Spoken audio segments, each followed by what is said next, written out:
William Morrow and HarperAudio present A Most English Princess, a novel of Queen Victoria's daughter, by Clare McHugh, performed by Katharine Mcewan.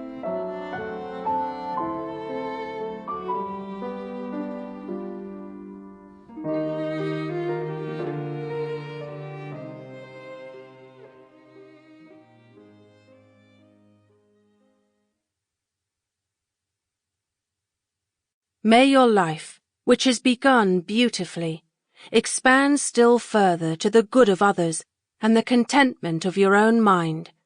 True inward happiness is to be sought only in the internal consciousness of effort systematically directed to good and useful ends. Prince Albert, to his daughter Victoria, the Princess Royal, on the occasion of her 21st birthday, November 21st, 1861. The unification of Germany by the now defunct and almost forgotten Kingdom of Prussia was at once inevitable and absurd, artificial and harmful. German historian Golo Mann, 1971. Prologue. Kronberg im Taunus, February 1901. Fritz Ponsonby shifts uncomfortably in the corner of the carriage, trying to find an easeful place to rest his head, and pulls his overcoat tighter.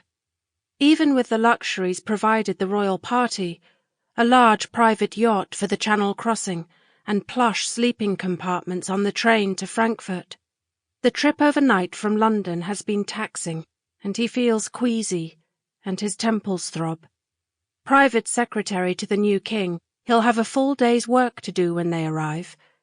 Beside him, softly snoring, is Francis Laking, a Harley Street physician, whom the king enlisted for this visit to his ailing sister, the Dowager Empress of Germany. The morning sun shines brightly, but the air is very cold. He listens to the jingle of harnesses and the clopping of horses' hoofs as they pull 5 carriages up the hill. Finally, his eyes close.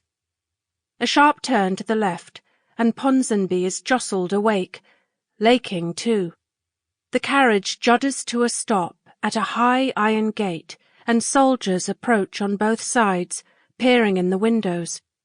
After the vehicle lurches forward again, Ponsonby can see helmeted men marching 4 abreast in a courtyard on the left. Ahead, under an ornate stone entrance portico, he spies a cluster of officers. As the first carriage, the king's, trundles up to the door, the whole file halts.